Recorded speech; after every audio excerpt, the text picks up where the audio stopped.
Dealing rooms में आज इन दो शेयरों पे लगा दाव, जानिए कितनी हो सकती है आपकी कमाई।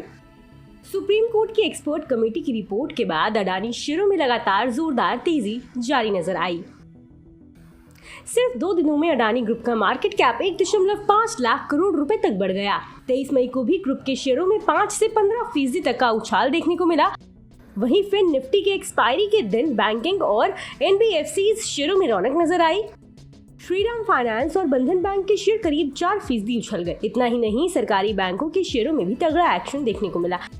चलिए इसी में जानते हैं ब्रोकरेज के डीलिंग रूम्स में किन दो शेयरों में जोरदार एक्शन देखने को मिला है।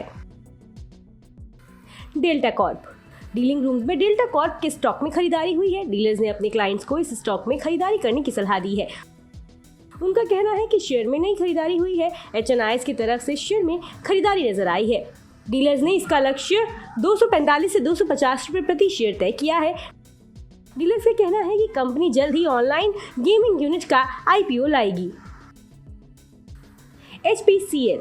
वहीं दूसरे स्टॉक के तौर पर डीलर्स ने एचपीसीएल के स्टॉक में खरीदारी करवाई है। डीलर्स का कहना है कि घरेलू फंड्स की तरफ से ओएमसीज शेयरों में खरीदारी हुई है। डीलर्स के मुताबिक स्टॉक में पोजीशनल 5 से 7% की तेजी संभव है। कच्चे तेल के भाव कम होने से ओएमसीज का मुनाफा बढ़ेगा।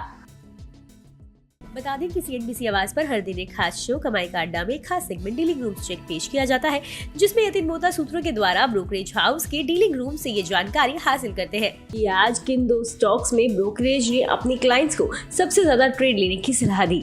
डीलर्स ने आज कौन से शेयर खरीदे और बेचे हैं और आज के टॉप ट्रेडिंग आइडियाज क्या है।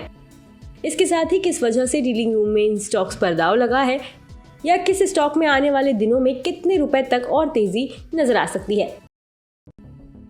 बता दें कि यहाँ मुहैया जानकारी सिर्फ सूचना ही तो दी जा रही है। मार्केट में निवेश बाजार जोखिमों के अधीन है। निवेशक के तौर पर पैसा लगाने से पहले हमेशा एक्सपर्ट से सलाह लें।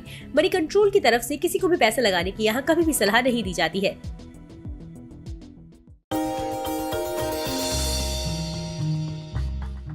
डू यू नो में आज हम बातचीत करने वाले हैं हर घर का चहेता ब्रिटानिया के बारे में। दरअसल ब्रिटानिया आपको आमतौर पे एक बिस्किट कंपनी लगती होगी, लेकिन ब्रिटानिया एक बिस्किट कंपनी ही नहीं है, बल्कि कन्फेक्शनरी कारोबार में एक काफ़ी बड़ी फूड जायंट के तौर पे आप इस कंपनी को देख सकते हैं। इस कंपनी की शुरुआत 130 साल पहले हुई थी और करीब 295 रुपए में उस समय पर इस कंपनी की शुरुआत की गई थी। सेंट्रल कोलकाता के एक छोटे से घर में इसकी शुरुआत हुई थी और वहाँ से धीरे धीरे एक्सपैंड करते करते आज इतना बड़ा स्केल आप ब्रिटानिया का देख रहे हैं। ब्रिटिश बिजनेसमैन ने एक स्मॉल हाउस में इस कंपनी की शुरुआत की थी, जिसको धीरे से या फिर बाद में विद टाइम एक्वायर किया गया था गुप्ता ब्रदर्स की तरफ से और इस कंपनी का नाम बन गया था वीएस ब्रदर्स। लेकिन विद टाइम इस कंपनी में मल्टीपल चेंजेस हुए ओनरशिप को लेकर, जिसके बाद और फेरबदल हुआ और एक ऐसा भी समय आया 1979 में जबकि नेबिस्को ब्रांड, जो ओरियो के एक संस्थापक के तौर पे जानते हैं, जिनको आप ओरियो बिस्किट को अगर आप जानते हैं तो वो नेबिस्को की ब्रांड रहे हैं, उन्होंने इस कंपनी को एक्वायर कर लिया था। एक मेजर स्टेक करीब 27-28% के आसपास स्टेक वो इस कंपनी के अंदर ओन करते थे। लेकिन जो एग्जिस्टिंग प्रमोटर है वाडिया ग्रुप ने, उन्होंने करीब 1990 में इस कंपनी को एक्वायर किया। तो आप अंदाजा लगा लिए करीब 3 दशक से ज़्यादा का हिस्सा जो है वो एग्जिस्टिंग प्रमोटर्स के पास इस कंपनी का है। इसके अलावा एक और इंटरेस्टिंग फैक्ट ये भी है कि वर्ल्ड वॉर 2 जब हुआ था तो इस कंपनी को एक ऑफिशियल पार्टनर के तौर पर चुना गया था। जो ये कंपनी जो सैनिक थे उनको फूड बिस्किट्स प्रोवाइड कराती थी, जो कि उनके आगे के लिए कामकाज करते थे। तो एक बड़ा इंटरेस्टिंग फैक्ट ये भी है कि आर्मी को भी ये कंपनी सप्लाई करती थी वर्ल्ड वॉर 2 के अंदर।